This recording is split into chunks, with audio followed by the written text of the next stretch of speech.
All right, let's go ahead and get started. Thanks everyone for joining and for submitting all your questions. I'm Brandon, the community manager, and we're going to go over the white paper today and give you guys a chance to ask some questions. Awesome. We got Ryan and Katya in the new lab, and a couple other team members joining. Arthur's with us.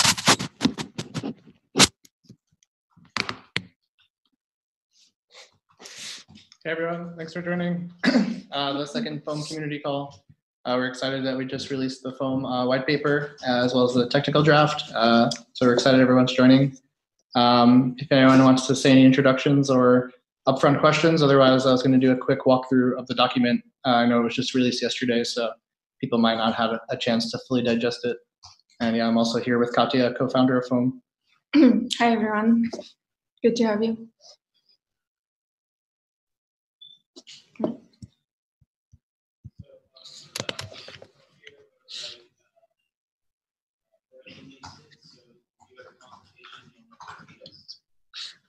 Okay, if no one has any introductions or questions I want to make, I can share my screen and get started with the walkthrough. Is that okay?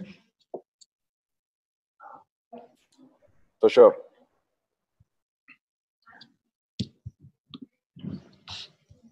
Yeah, so just as you guys probably seen, this is the FOAM product white paper, which we've been working on for some time.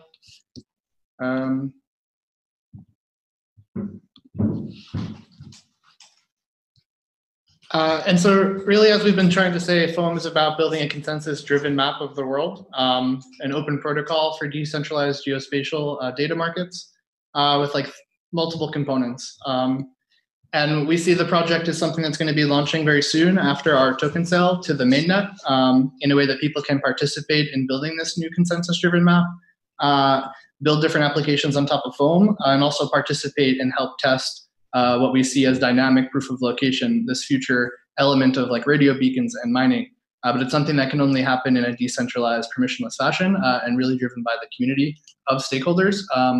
And that's something we really have to stress. But this document is really a great overview of all the work we've been doing, accumulating in the past 2 years, and we have a lot built already and a lot more to come soon. So as we've been saying, the three main elements of FOAM are really three things as we build spatial protocols and location standards. The first is about location encoding standards. So how do we encode and speak about location on a blockchain? And this is what we've proposed as the crypto spatial coordinate standard. FOAM is participating in global groups like the Open Geospatial Consortium about setting standards for distributed ledger technology when it comes to location. So this is not about bringing blockchain to location, but bringing location to blockchain technology in a standard way. So smart contracts can still be interoperable and speak to each other about location. The second element of FOAM is the spatial index visualizer, which is this full stack web app tool that we kind of think of a cross between a Bloomberg terminal and a Google Maps. And this is if you index your smart contract with a crypto spatial coordinate, you can now visualize it. So this serves as a visual blockchain explorer, and you can deploy smart contracts spatially, interact with them in this React web app. And the third component is proof of location, which is if you have these smart contracts tagged with location and you can visualize them in the app, how do you actually know if they're there? And that's what we're trying to solve with proof of location. So in a real high level overview, these three elements address what we see as three different problems in the geospatial space as well as the blockchain space. And this is, like I said, there is no way to encode location in a shared way. Currently, we have very poor user experience in decentralized applications, especially when it comes to visualizations or means of understanding, interacting with these applications. It's very early stage. And there is no real world verification for smart contracts that want to like do anything in the real world. But if we look at like geolocation, many people think it is a solved problem, but it's actually not. And there are billions of people in the world that don't have an address and billions more square meters of areas on the earth that don't have an address either. And latitude and longitude is extremely long for precision. And when it comes to encoding into smart contracts, Ethereum virtual machine doesn't support any float points. So it's very hard to rely on latitude and longitude. And other kind of standards, such as what 3 words, try to make it simple, where they make for every square grid of 3 by 3, 3 simple words. However, it's a centralized and proprietary solution, so it doesn't really work for open source blockchain technology.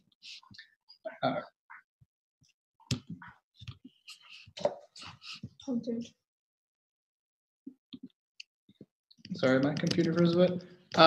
So that's the first problem we see about geo-encoding in that. Ryan, could you repeat why longitude, latitude doesn't work? That's the most common standard, I guess, 52.567, 23 point, and so on. Why does that not work for us?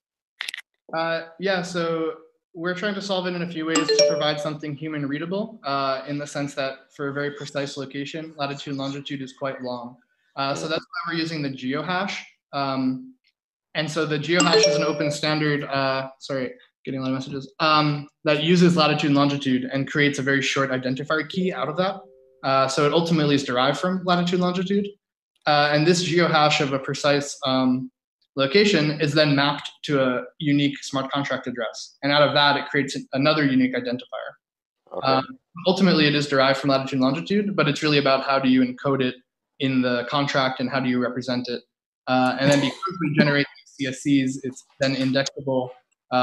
It's easy to do elastic search, name them, tag them. So it's just an open way to inherit it. And it is, yeah, based off latitude and longitude. Gotcha, thanks.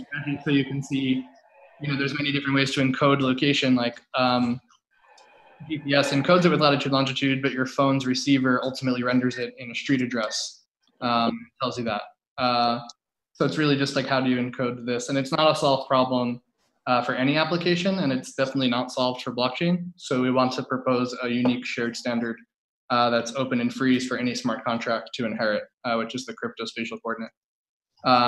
And there's more on that later in the document. This is really just on the problem of location encoding. And really short as well, there's not much user experience for these geospatial, basically applications, especially in the blockchain space. And the third problem we're addressing is location verification, in that there are a lot of vulnerabilities of GPS. It's extremely easy to spoof on the client side, meaning you can download an app to lie about your location with no effort needed at all. So for a smart contract, they could not verify your GPS. And further, there's a lot of distraction with the GPS signals in urban environments. It's a big battery drain for IoT devices, and it doesn't really work well indoors. So that's just like an issue with relying on GPS for location when it comes to these smart contracts. And so we see then these 3 elements of FOAM addressing those problems with the crypto spatial coordinate proposed standard, the spatial index visualizer tool, and ultimately then proof of location that smart contracts and applications can rely on to autonomously make decisions. This is kind of an overview of where we're sitting now, the new lab in the Brooklyn Navy Yard. This is a drone footage, but you can see it has a unique identifier, which is the CSC. And so as whoever was just asking the question, ultimately this CSC is derived from a geohash, which is an open standard, which ultimately comes from the latitude and longitude. So we are relying on that ultimately. But you get a unique then identifier that's based off of the geohash as well as the smart contract. And then because of that, when you go to the next element, which is the spatial index visualizer, you're able to then render all these smart contracts visually in a seamless way with this full stack web app that we've built. And this is an architecture our developer team has been working on for a very long time. I don't think any developers were able to join this call today because we have a lot of deadlines for our mainnet release. But this is a React web app that's based on Uber's DeckGL framework, which is ultimately built on Mapbox.gl. And what we've contributed is this PureScript Web3 library. PureScript is a functional programming language that compiles to JavaScript, and we've open sourced hooks into the Web3 Ethereum. So from this web browser, you can push smart contracts via the map interface. And this backend indexer and API we've built in a Haskell, which is another functional programming language, can pick up these kind of information you've pushed to the Ethereum blockchain and send them to the front end app. So in somewhat real time as a user, you can see all other users' activity on the map. And that's why we kind of see it as this like Bloomberg spatial map terminal that actually renders the Etherscan transactions spatially. And any application can be built on this that you would like. We have a developer portal that people can start to build on and integrate with even the FOAM token and build their own logics if they would like. So with this spatial index visualizer, you can navigate and search for cryptospatial coordinate addresses on the blockchain. You can deploy your own unique contract for any use case you'd like. And you can in real time kind of see other activity for the application you're engaging in. And the third real solution is about proof of location then. So how do we know if those points on the map are where they say they are? And the first way we're going to address this, starting on the mainnet launch this June, is with token curated registries for geographic points of interest. And a token curated registry is kind of a new crypto economic primitive of a way to curate information with tokens, address information asymmetry, and kind of incentivize people to curate information in a whole new way. So we see people like OpenStreetMappers or people contributing to Google Maps are doing it for free, pouring countless hours into that, but there's still errors and information missing. So if we can provide an incentive layer and get started, people can already start to build a whole new crowdsourced, decentralized map of information. And I'm happy to, if there's questions, like go into the full details of the token curated registry. We're going to have blog post release coming out in the next few weeks that actually show what the mainnet application will look like. It's quite different than the beta testing. If any of you have tried of the spatial index, it'll be a whole new application that's based on the spatial index visualizer framework, but has the rule sets and kind of tools to curate points of interest and interact with the token curated registry, and that would be on the mainnet. And so we see these kind of users of the app being these cartographers who can curate information. But ultimately, we hope that the community can participate in building what we call dynamic proof of location. And this is, as we know, something that includes radio technology, time synchronization, and trying to be a decentralized alternative to GPS. And so in this paper, we tried to address kind of all the elements of that project. Probably this page is the best overview of that. Where the elements in dynamic proof of location are that we have these beacons called zone anchors, which are these low power IoT radios that can run a time synchronization protocol and together form what we call a zone that is backed by tokens. So they say in a contract that they're offering services over radio and that they promise to follow the rules of the FOAM protocol. Otherwise, they will lose that deposit. And with these kind of zones of coverage, people can basically pay the zone as a location customer, an app user, for a presence claim that will ultimately be checked for fraud and put on a final blockchain. So that's how you ultimately get this dynamic presence claims proof of location in this full system. But before any of this is going to begin, we'll launch on the mainnet, but also with a feature called signaling. And what signaling does is a way that people can stake tokens in locations to show that they have a demand for this new kind of proof of location, that they want in their location to be dynamic proof of location and for there to be this secure time synchronization, Byzantine fault tolerant GPS alternative to hook into.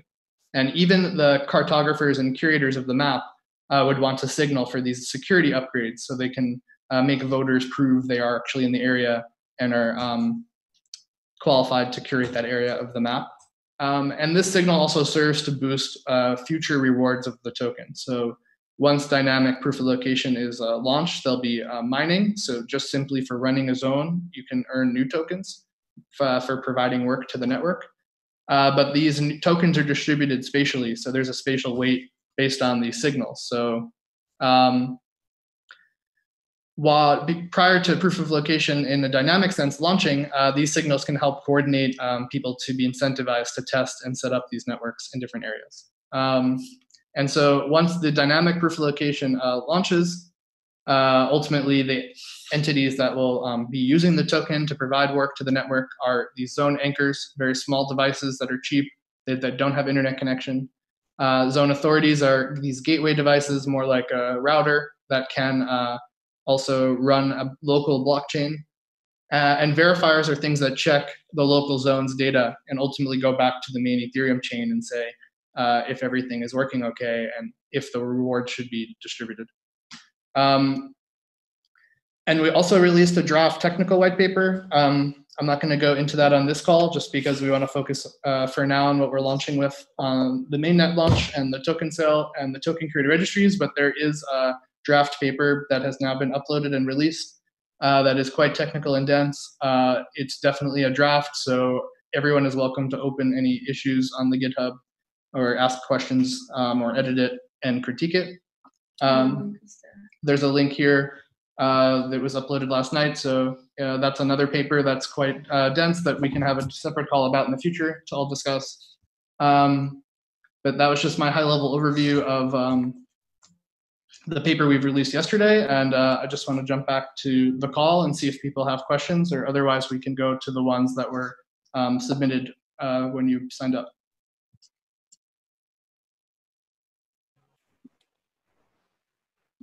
Hey there, thanks a lot for this overview. My name is Achil, I'm from Germany, and I'm building a decentralized social discovery network, and it's also using token curated registry, so I have a question about that. I must admit I hadn't the time to look through the technical white paper draft yet, but I'm wondering, first, do you use a separate token for the TCR, or are you using the global FOAM token to do all these different kinds of things? Yeah, great question. We see like the FOAM with the TCRs, it's really important that you have actually enough curators to build a quality list. And so there won't be enough participants to like really maintain really specific lists like best sushi restaurants in New York or best hiking trails somewhere. So we're using the main token to build like an objective, consensus-driven like proof of location for static points to build up like an alternative to other sources of truth. And ultimately, we'll be adding tools so that people can then launch their own custom TCRs based on different themes that would then have their own tokens and eventually could be spawned off of this like master list. Great. And the way I understand TCRs is that the value of the token associated to a TCR comes from two things. First, with the token, you have the power to decide what gets on the list, or a little bit of power to decide what gets on a list. And second, you can gain from people trying to get on the list. So when there's people who apply to become listees and they fail, you get their deposits. Now, with this application, you are basically determining objective information. Whether someone is actually there or something is actually there or not is an objective criterion. So I wonder if this is a suitable application for TCRs, because there won't be a lot of people applying who don't get in, because you will only apply if you're actually there, because there's no way, you know, someone who isn't there will apply because he knows you will basically get kicked out. And the second is the power to decide is not so valuable when it's objective information, because everyone knows whether something is true or false when it can be objectively verified.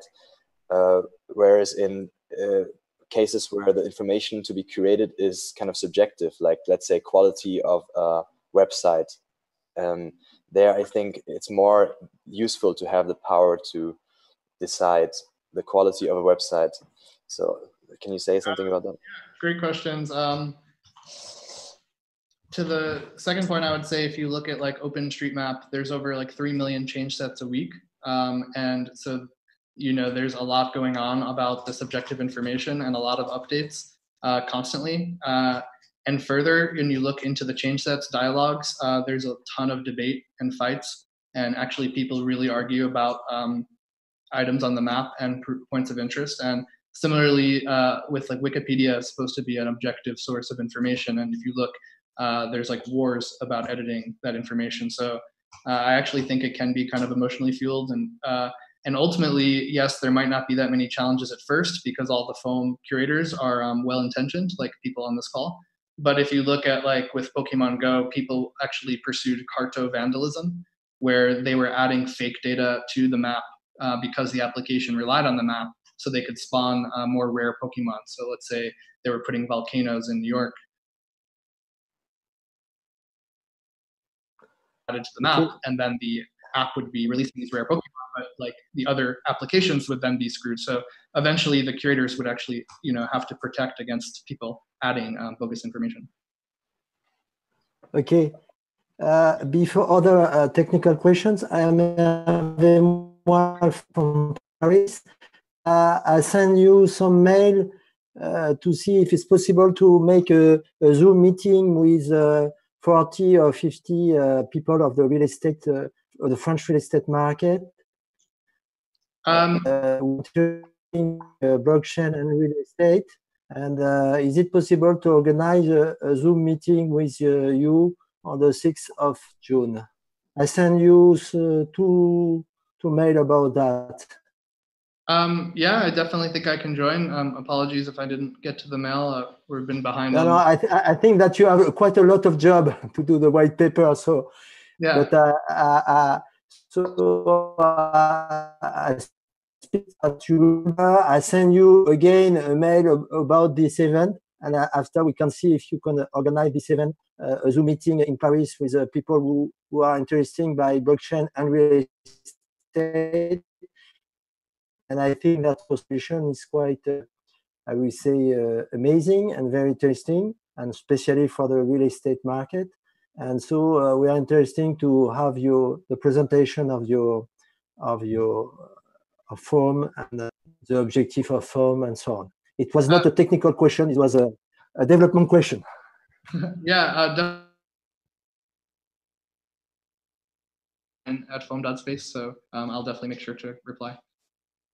And thank you. Okay, thank you very much. And good white paper. Oh, thank you. Anyone have other questions? Otherwise, I see some in the chat field I can deal with as well.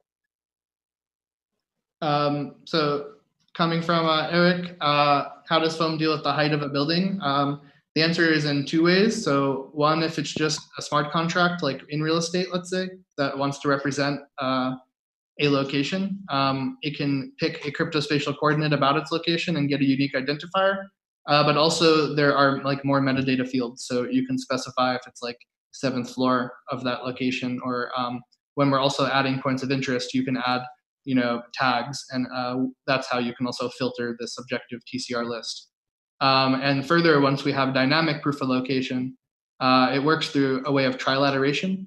And so that is in 3D space. So it could tell if you were, on the street level or high up in a building. And there are definitely a lot of like next generation 911 implications for this. GPS actually works the same way. It's just that the receivers in our cell phones are not powerful enough to detect elevation. But with these like low power radios, and if we have enough density, you would probably be able to detect elevation in urban environments, which is pretty exciting.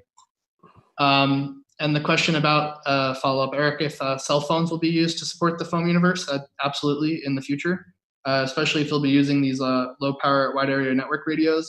All of them are kind of competing to be in the next cell phones, but in the short term, like for LoRa, for example, there's already like iPhone dongles or Bluetooth kind of add-ons, so that like early location customers could be using their phones. And obviously in the phone of the future, we'll probably have more capabilities and can be a more like permanent aspect of the system. Yeah, so we definitely see that the time synchronization protocol in the are where there'll probably be a lot of innovations with 5G low orbit satellites and updates to cell phones. So the system will be able to adapt and accommodate as many devices as possible in the future. And so from Decentralist Dan, about how many zone authorities are needed in one area to create a zone. There's a minimum of 4 to create any zone. For like a GPS, you need X, Y, Z, and a 4th for time. But for how many actually is like a good amount for a city, that's what we don't know, and nobody knows. And FOAM as a corporation could never find out ourselves. And that's why we need to kind of use the token and incentives to help this decentralized permissionless community help test the protocol and discover all these unknown unknowns. So we have people testing in Australia and Switzerland and in rural environments or urban environments, and we can get all this new data because no one has tried to synchronize clocks at this precision with so many nodes in an area. And so once we have that, we'll be able to specify the final kind of half-life and punishments of the mining aspects and be able to like initiate it. So it'll definitely only be able to be specified with the contributions of everyone. GoTenna could be used. I know that they're doing a hackathon with Blockstack, and they're in the very early stages of just exploring blockchain. Where they're also based in Brooklyn, so we should really get connected to them. And ultimately, yes, they could potentially play a role. Slashing challenge. Yeah, from Trenton asking about slashing and challenging process when someone claims.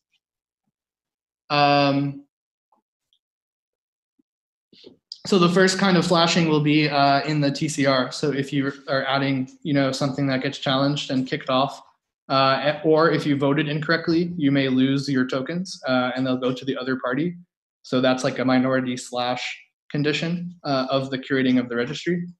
But there's also slashing conditions for dynamic proof of location. So if a zone enters into a service level agreement contract staked on the Ethereum blockchain and then actually is found to be faulty due to a verifier, they will like lose their stake or a percent of it, depending on what error they've committed. And similarly, location customers, like let's say a Pokemon player, they could pay a zone to get in a presence claim, but ultimately a verifier could find it was fraudulent and they don't ever get a presence claim that gets to the final blockchain. So there'll be different ways of fraud prevention and detection and different kind of slashing conditions. And those dynamic proof of location slashing conditions will be finalized after all this kind of testing. Just jumping to a question from Daniel Keller about the token sale. We haven't actually announced the timeline or mainnet launch formally, but I can tell everyone it is quite set. So we plan on announcing the token metrics next week, as well as opening registration for the token sale like May 15th.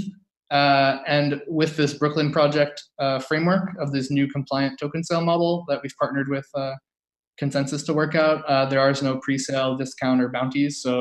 But there are different phases. So in this phase one, people will have to fill out applications about allocations, and ultimately after the sale, there's a proof of use function. So to ever move or trade the tokens, you have to signal or add a point to the map at least once.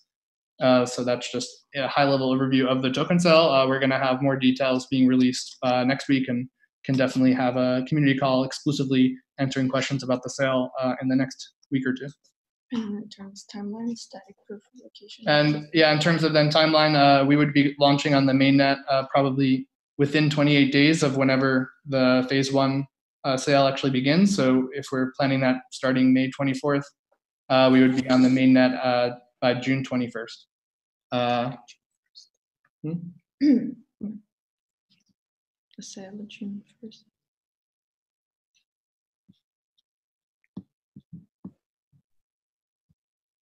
Yeah, so from Andrew, can we help testing? That's definitely going to be the only way it'll ever be built, is through a permissionless kind of ground up community contributing. And so later on, we will be open sourcing like specifications for the first round of the hardware. And everyone can then participate in help testing and also signal to boost future rewards when it goes from testing to live. Do you want to say about haystack or testing? Then slashing. Trenton, for DPOL, would slashing be automated with no recourse? There isn't a delegated proof of stake here, so I'm not sure if that's what you thought. Sorry, dynamic proof of location. Oh, dynamic. So I thought you meant delegated proof of stake. Yeah, it would be automated once like the verifier submitted like the fraud and put down like a commit. But like we understand that there might just be like certain downtime from radios that we learn from the testing period, or there could be an earthquake, so we don't want like every zone in Japan to lose their stake because they're down. So we're definitely going to have to like detail different slashing conditions and really learn how to make precise ones that make sense after we're able to set up multiple test net.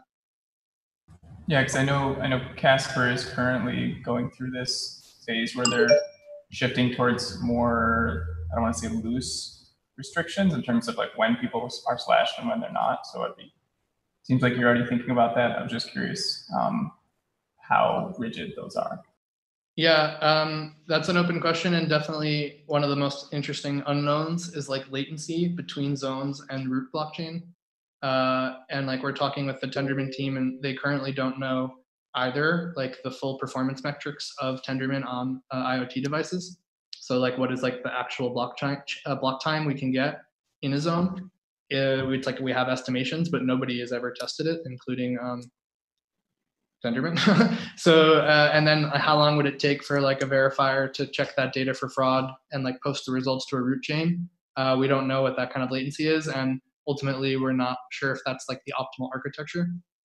There's different kind of threads of conversation, and definitely the starting point is the technical white paper, and we'll open to keep the conversation of the best architecture to discover like all these latencies and slashing conditions. So our team is building basically the protocol that allows you to see people around you instead of things and objects and points of interest. So later on, we will rely on FOAM's proof of presence. And so I wonder, what do you guys expect the cost to be of a verified presence claim in intuitive terms? Will it be something like negligible, like 0.001 cents, or will it be a actual cost that users will feel? I think ultimately there'll be this like 0.0001 cost, especially for users that will like be getting a passive log of their location. But let's say because it's like over radio, there's a hard limit. So there might be like latency for how long it takes for someone to sign your message, because there's only so many a zone can take per round. And so there might then be a marketplace that develops where, let's say, like high security things like an Uber car or an ambulance or something is like offering a higher fee as a customer, so they actually can produce their presence claims faster. Or maybe they're like offering more fees because they want them signed by like as many zone anchors as possible, and they care a lot about that. So that's where this dynamic marketplace emerges. But we imagine like it also is like a passive tool that, for one, is freely available to see the signals. And so there would be this aspect of like, you don't even think about it, and you're on this electric bike for a second, and it's passively for you just like generating some presence claims. And you don't actually care then if the latency is 10 minutes for the final fraud proof, because it's just for your like passive needs. But let's say it's so similarly like gas, like you would have to signify this is like a really high level presence claim need, and I need it signed like now. So great. I have one more question on the organizational level, because I'm really impressed by your work so far. I mean, before ICO, before even pre-sale, because you don't want to do a pre-sale apparently. So I'm just wondering, how did you finance all this work so far? We had a seed financing round that concluded last September. And so at that time, we didn't have the protocol fully specified or know how the token would work. So we weren't able to do a pre-sale.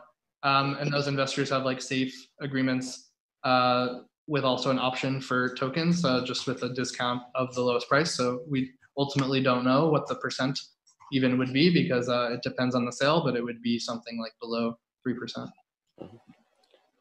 Thanks, Ron. Some other questions, if we see this working in less developed countries, definitely. And that's some of the success stories we saw with like Gotenna, that people were using it during times of crises. So that's like one of the benefits of these low power radio devices, is that for people to join as zone anchors, it won't be that expensive. Depending on how precise of the clocks we're ultimately going to specify, that may be like the biggest cost parameter, but it won't be anything like GPU miners for Ethereum. And we definitely also think FOAM's proof of time is going to help enormously different mesh network protocols that need a source of time to help with their routing. So like we are talking and potentially partnering with projects like Althea Meshnet. And so we definitely see like different zone anchors could also be running other protocols, like providing mesh internet ISP services. So definitely FOAM could have great implications in less developed countries.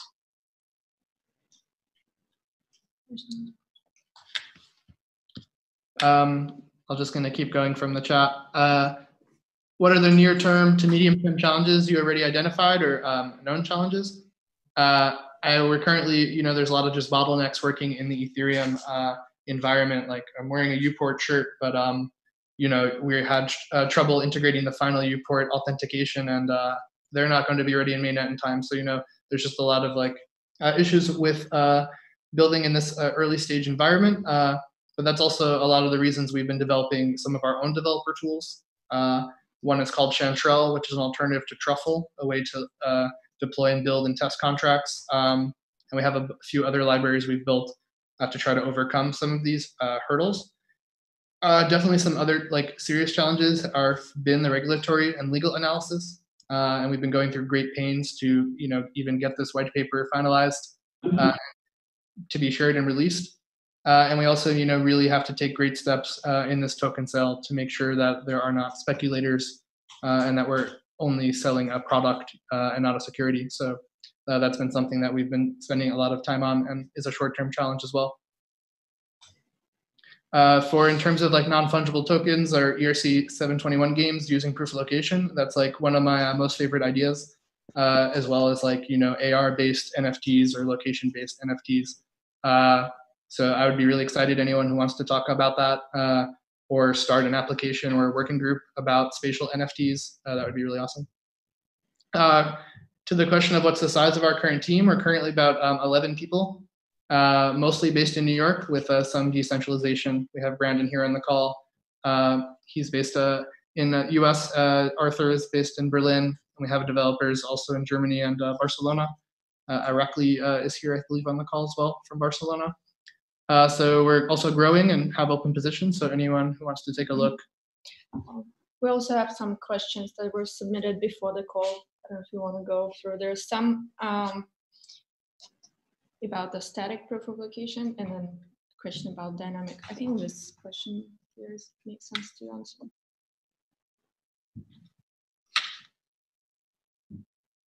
Yeah, so there was just a question someone submitted asking if cartographers and curators can receive tokens through challenges, or do curators also receive tokens based on the number of consumers?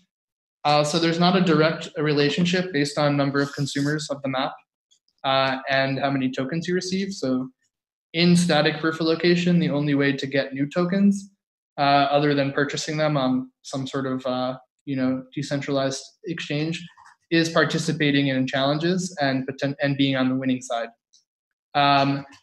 So that's the only way to receive new tokens. But if there are many consumers of the map, and let's say there are in a few years more reliable points of interest on the FOAM map than other maps, then because there are so many consumers, there's an indirect relationship to the value of the token, and it increases that way.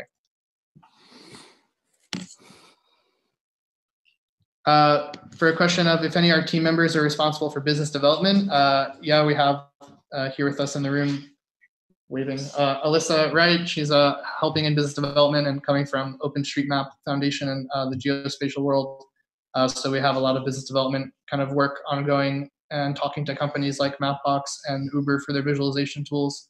We're also partnered. Just joined Mobi. Yeah, we've just joined as a founding member Mobi, which is a mobility consortium with companies like GM, Ford, Honda, Porsche, and FOAM is going to be bringing location standards to those conversations and proofs of concept.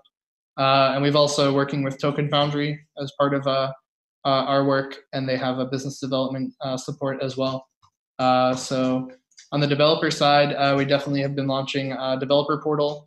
We definitely are going to be in the future having hackathons and ultimately opening a foundation to be attracting developers to this protocol.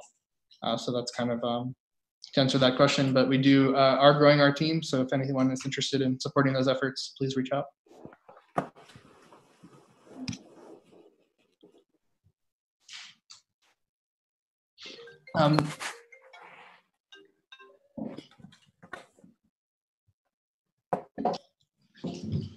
Yeah, somebody asks if we'll have a hardware demo soon. The answer is yes. We are working with alternative Mac layer from LoRaWAN, one called -7, and the team behind that.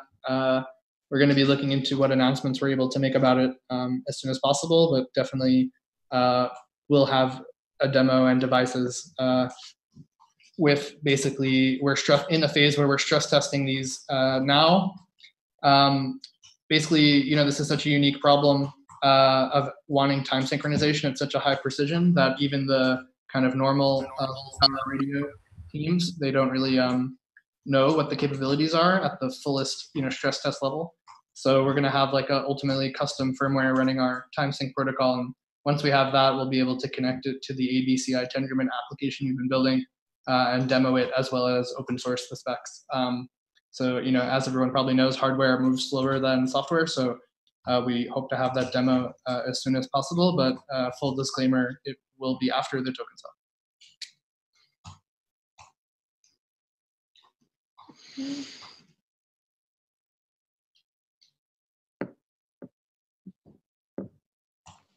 What do you think about any other questions?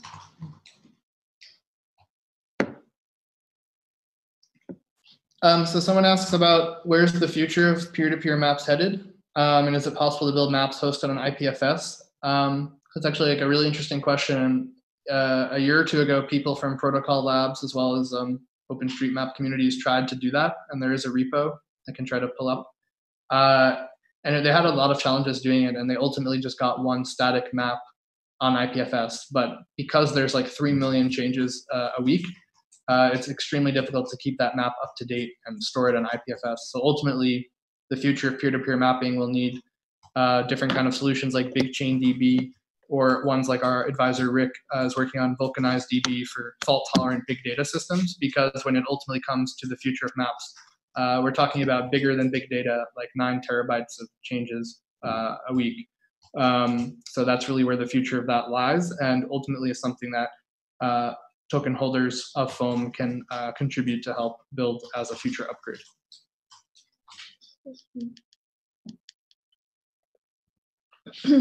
So a question of what steps can be taken to make sure one can participate in the token sale as well as obtain enough tokens. For that, pre-registration is currently open on the Token Foundry website of just general KYC. We're aware there might be some hiccups, so we're going to talk to them about that. But once we announce our registration, there'll be a way to basically engage with us, fill out a questionnaire of why you're interested, and basically say how much tokens you would like to buy. And you'll have a reply of like what allocation you've been allowed with a whitelisted kind of code. And so at the date of the first phase 1, you'd be able to send in tokens for that secured allocation. And there'll be a more like public sale June 1st, where whatever is left in the round, you'd have like strict caps. So if you're here on this call and like an interested early FOAM member, there'll be plenty of opportunity to engage with us and secure the allocation you desire. And then the token metrics are going to be published next week. Yeah, they'll be published next week, but I mean, just generally, we're selling 30% of the FOAM tokens. There are 1 billion in total, with 35% are reserved for mining, with the other third is between founders, employees, advisors, partners, developer grants, future foundation, etc. So it's just kind of on this 1/3, 1/3, 1/3 basis, basically. But we'll have detailed metrics published next week. But in terms of like, to have enough to be a stakeholder, you know, to participate in the network. Yeah, because we haven't finalized any final slashing conditions, like the minimum deposits for both staking on the TCR as well as a zone anchor will be quite low. So ultimately, we imagine people would want to be staking a lot more than the minimum. So yeah, there should not be an issue in securing an allocation during the phase 1 whitelisting phase. There's one more. Yeah, about the AR, it's definitely like super exciting field. A lot is happening there, and we would love to connect with any developers who are building AR tools. Like I said earlier, we think non-fungible tokens that can be basically gaming assets or AR assets and be tied to foam is a really exciting direction.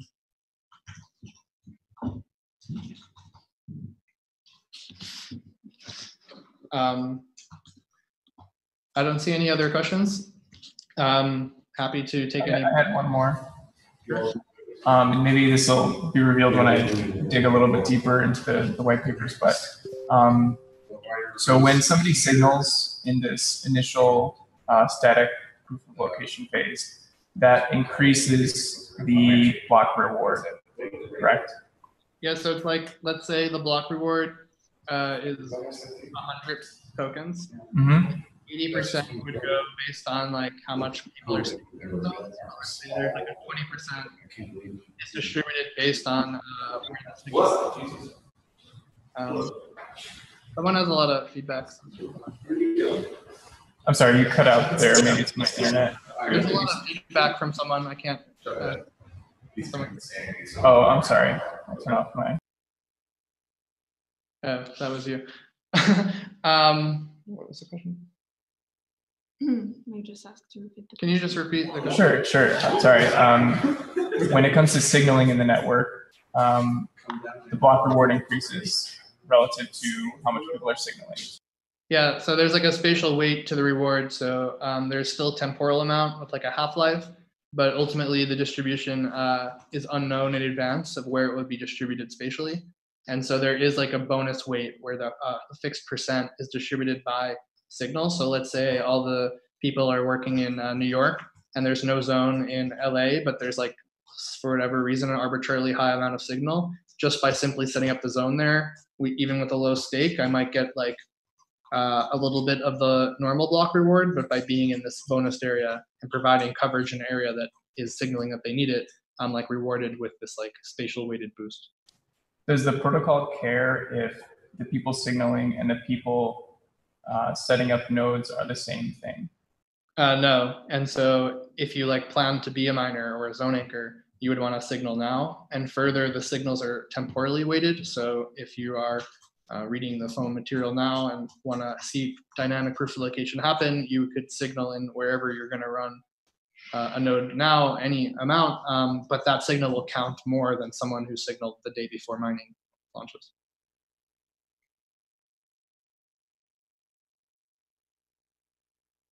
For someone who can contact us for collaboration, I see in the chat Brandon and Arthur gave some ways to contact us. We're definitely at the most busiest time of preparing for the token sale, so don't apologies if somehow no one gets back to you. But definitely we appreciate any interest. And after the token sale, we'll have a lot more resources given to the developer community. In terms of the cap rate, we have a soft cap of 15 million and a hard cap of 24 million, but ultimately that would be priced in Ether closer to the sale date.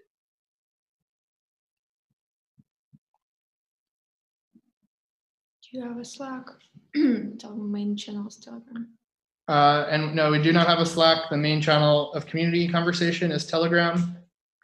Developer conversation, you can open issues on our GitHub, as well as post any questions in our Gitter. I do believe also Brandon and I were speaking about opening a developer forum similar to the Ethereum research one. So we can open that this week as well. And the Gitter is there as well. It's not really used at the moment, but feel free to post any questions or ideas there.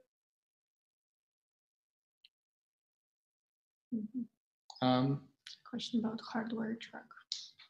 Where? So how soon will participants be able to buy a Lure device, stake it, and connect it? That's ultimately would be determined by the progress of the community and people testing.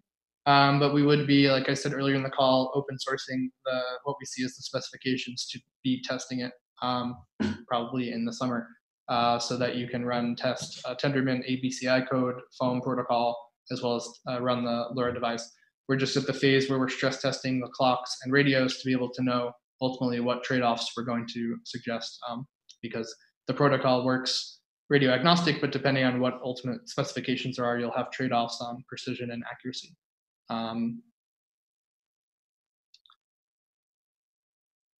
The question about partnering with Kauri, I don't know how to pronounce them, sorry. I'm not familiar with them. If anyone thinks it's a good idea to partner with them about tutorials, happy to be introduced or look further into it. We ultimately would like it to be plug and play, or in the sense that, oh great, I'll take a look at the tutorial project. That we're not a hardware company, so people can participate in Ethereum in a permissionless way and buy their own components. But they're also then developed a market of sexy plug and play devices. So in the early stages, it might not be as consumer friendly to be a zone anchor, but ultimately we imagine it would be extremely consumer friendly and plug and play to add nodes to the network.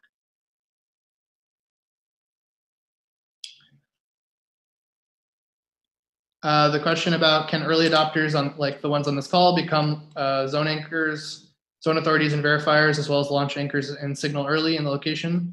Yes, that's exactly the point. And even early cartographers and curators can signal that they want security upgrades so that they could ensure the voters are actually where they say they are to have a more consensus-driven map. And so that people who are most early and most aligned with building this protocol can purchase secure allocations in this consumer sale, signal, help build the network, and ultimately be the ones running the zones and be eligible for block rewards. And then ultimately, there's a revenue model for zone operators where they can charge customers. And it's important to note that this revenue is that zones can charge does not have to happen in FOAM token. You can charge Ether or Maker or DAI or whatever, or some game token. So the zone can specify what they want their revenue to be in. And so the FOAM token is purely supply side driven. This means that those who want it are those who want to provide work to the network. And ultimately the mining schedule is to bootstrap and probably would last like a little over 10 years. And after that, really like what is the reason to have that token is to contribute work, have access to that revenue, and then there would be governance parameters that evolve over time as well.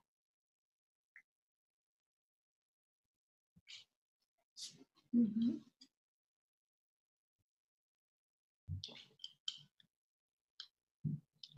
Okay, guys, just in the interest of everyone's time, I'm gonna try to wrap up the call now, unless there's any final questions. Appreciate everyone joining and all these questions, and we're definitely gonna have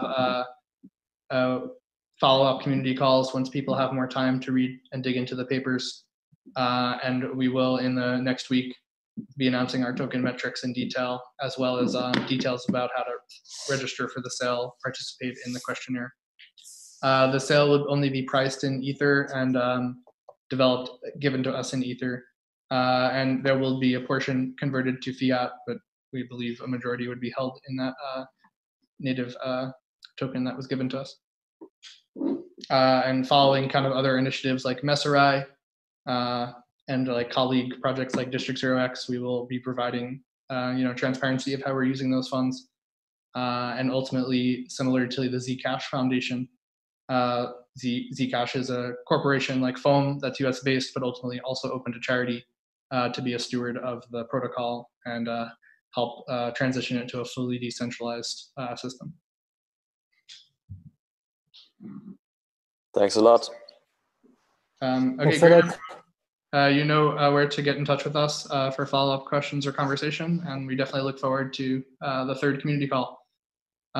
Also, there is Thank you very much. Australian community, and there was a meetup call last week, and I think that there was some interest in some other areas. So if anyone has ideas for local Zoom meetings and or wants to host a meetup, we can provide support to sponsor those events or help organize any local calls.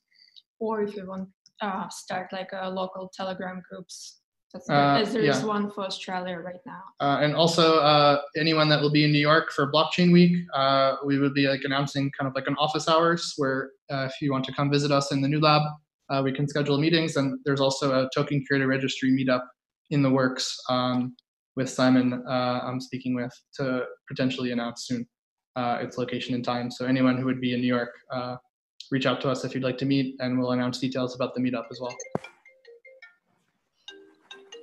Let me abuse this opportunity to also advertise a token curated registry meetup in Berlin. If you're in Berlin, get in touch. via meetup.com token created registry /curation markets. Awesome. Definitely Perfect. let Arthur know. Yeah, I was at the previous one. Oh yeah. Great. You guys should meet. Great. Thanks, everyone. We actually did already. Yeah, we met already. Okay, good. All right. Bye, guys, and definitely reach out with more questions. And look forward to speaking to everyone again. And like more announcements, important announcement in the beginning of next week. All the token related things. Okay. Bye, everyone. Thank you. Thanks everyone for joining. Bye. Yeah, thanks for all your questions.